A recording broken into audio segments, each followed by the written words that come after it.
जय श्री राम, जय बागेश्वर धाम। बागेश्वर धाम सरकार, पूजी सरकार ने अभी दिल्ली के बम ब्लास्ट को लेकर बहुत बड़ी वह षड्यंत्रकारी लोगों के प्रति एक प्रतिक्रिया दी है। तो आप उस वीडियो में जरूर देखिएगा, क्योंकि बागेश्वर धाम सरकार, पूजी सरकार लगातार कहते आ रहा है कि वह प्लांटेड लोग प्लांटिंग अपनी रखे हुए हैं, और वह एक और सबसे बड़ी पूजी सरकार ने वार्तालाप की, तो वो भी आपको वह वीडियो में आगे वह सुनने को मिलेगी। क्योंकि बागेश्वर धाम सरकार, पूजी सरकार प्लांटेड लोग अपनी षड्यंत्रकारी व्यू रचने के लिए वह किसी तरीके से धर्म को टारगेट करते हैं, किसी तरीके से बागेश्वर धाम सरकार, पूजी सरकार को टारगेट करते हैं, और किसी भी तरीके से इस पदयात्रा को निष्कासित हो और पदयात्रा ना हो, वह पदयात्रा वृंदावन तक ना पहुंच पाए। इसलिए वह अपने अपने प्लांटेड लोग, अपने अपने धर्म विरोधी लोग लगे हुए हैं पूजी सरकार को कैसे न कैसे कर वह पूजी सरकार की इस पदयात्रा को रुकवाना चाहते हैं, और इस पदयात्रा को सफल नहीं होना देते हैं। क्योंकि पूजी सरकार ने पहले ही कह दिया था कि कुछ ना कुछ लोग, विदेशी ताकतें भी इसमें सम्मिलित है, और विदेशी ताकतों सम्मिलित होने के साथ साथ जो बम ब्लास्ट कल दिल्ली में हुआ है, जो बेगुनाहों की जान गई है, उनके बारे में भी पूजी सरकार ने कहा है। तो आइए चलते हैं वह वीडियो देखने के लिए, क्योंकि आपको पता है जब तक आपको पूजी सरकार के मुखारबिंद से आपको पता नहीं चलेगा, आपको जानकारी नहीं मिलेगी कि आखिरकार वो कौन लोग थे और अभी कौन लोग और बाकी है। तो आइए चलते हैं पूजी सरकार के मुखारबिंद से सुनते हैं, तो सुनिएगा। कल जहां फरीदाबाद से चले हैं, वहां पर एक देशद्रोही के घर में 2500 किलोग्राम 3000 के लगभग सफेद पाउडर को क्या कहते हैं उसको, RDX पाया गया, जो बम बनाने के काम आता। और वो कोई देशद्रोही आतंकवादी संगठन से जुड़ा था। और जब हम आगरा चौक पर पहुंचे तो एक बड़ी दुखद घटना हुई, इसलिए हमने जानबूझकर मंच संचालक को इशारा किया कि गीत संगीत अब बंद करो। आज के सभी गीत संगीत के कार्यक्रम बंद रहेंगे, क्योंकि दिल्ली में लाल किला के पास मेट्रो स्टेशन पर एक I-20 कार में बम का आज धमाका हुआ। लगभग 8-10 से ज्यादा लोगों का शरीर शांत हो गया और लगभग 10 लोग घायल हो गए। जिनका शरीर शांत हुआ, हम हनुमान जी के चरणों में प्रार्थना कर रहे, उनके परिवार को बल मिले, उनका परिवार को सांत्वना मिले, भगवान के श्री चरणों की प्राप्ति होवे, और जो घायल है वो स्वस्थ हो जाए। ये विदेशी ताकतें हम सबको डराने के लिए इस प्रकार के कृत्य कर रही हैं। अब हम हिंदुओं को, भारतीयों को, प्रत्येक भारतीय को, चाहे वो किसी भी मजहब का हो, कदम से कदम मिलाकर इन्हें मुंह तोड़ जवाब देना पड़ेगा।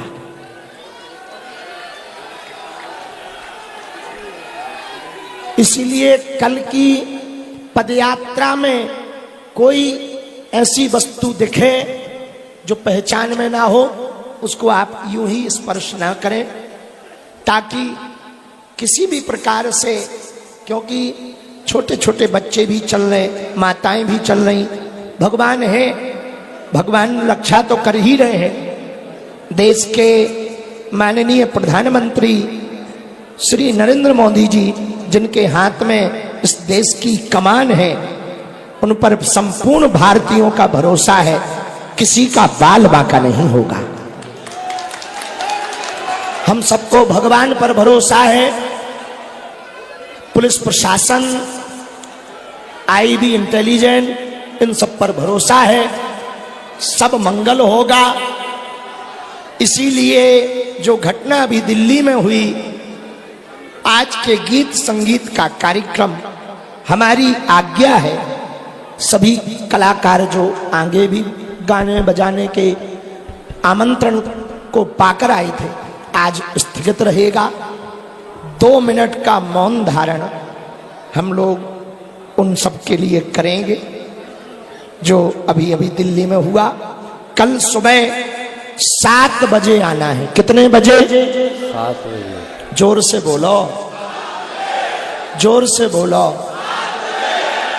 मन में भय मत रखना, बिल्कुल भी डरना नहीं।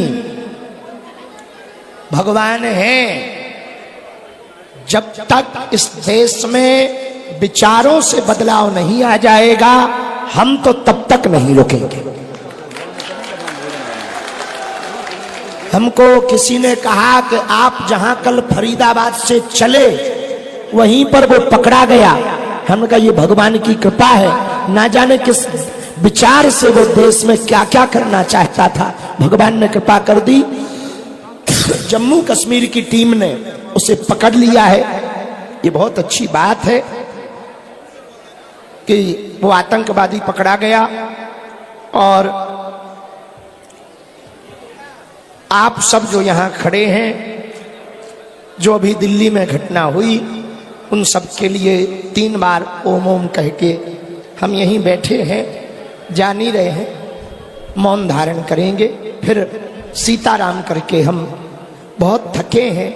महाराज जी के भी पैर में चोट है, राजू दास जी के तो कांच लग गया, फिर भी वो कष्ट उठाते हुए हमको संभाल कर ले जा रहे।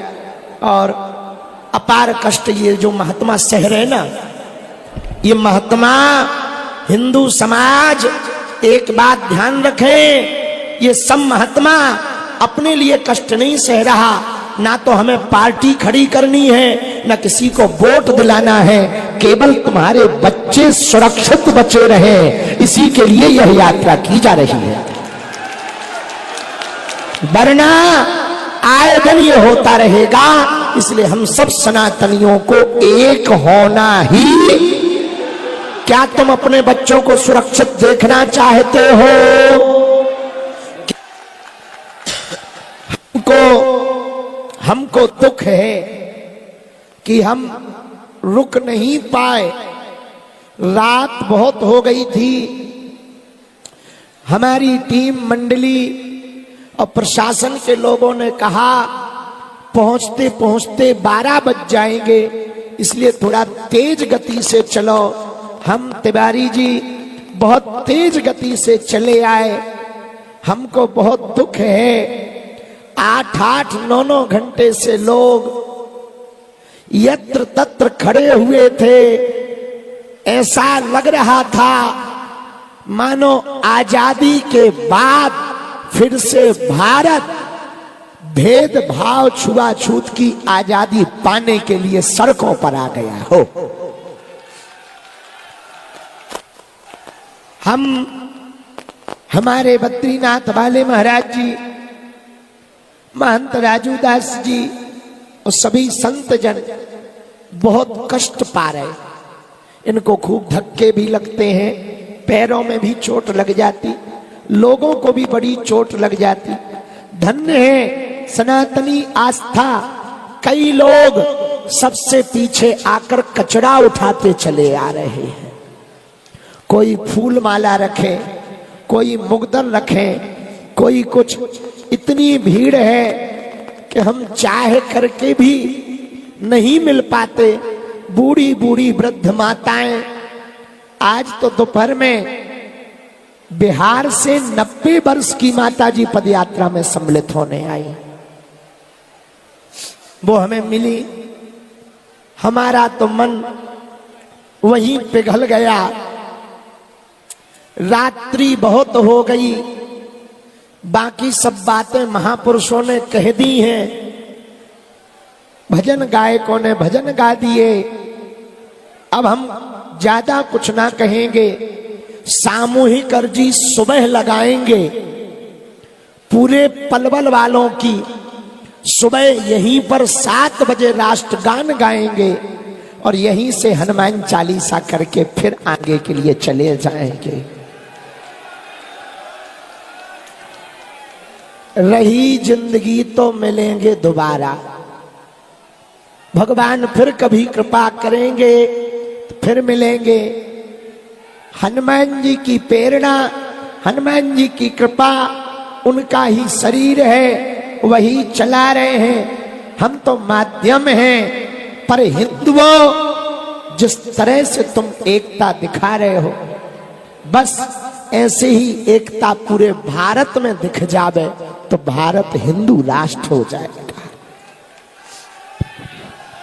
हर हर हर हर महादेव। जात पात की करो विदाई, हम सब हिंदू भाई भाई। अभी कोई उठेगा नहीं। एक बात हमको कह देनी चाहिए। आते आते हम आगरा चौक है, आगरा चौक पे रुके। हमको बहुत थकावट हो गई थी तो हम लेट गए वहां। तब तक दूरभाष से संदेशा आया कि भैया पाइप पे ना चढ़, न कटा, करंट है ठटरी के बरे मूसर चंदा। अरे ओ हलुआ नाथ उतारने चे ते दांत विकारो नेता बन है। पहली बात तो तुम कायदे में रहो। दूसरी बात, देश को जगाना, अपनी संस्कृति का प्रचार करना, आर्मी को डोनेशन देने की मांग करना, छुआछूत भेदभाव मुक्त भारत को बनाने का संकल्प लेना। यदि नफरत है तो सही क्या है यही बता दे।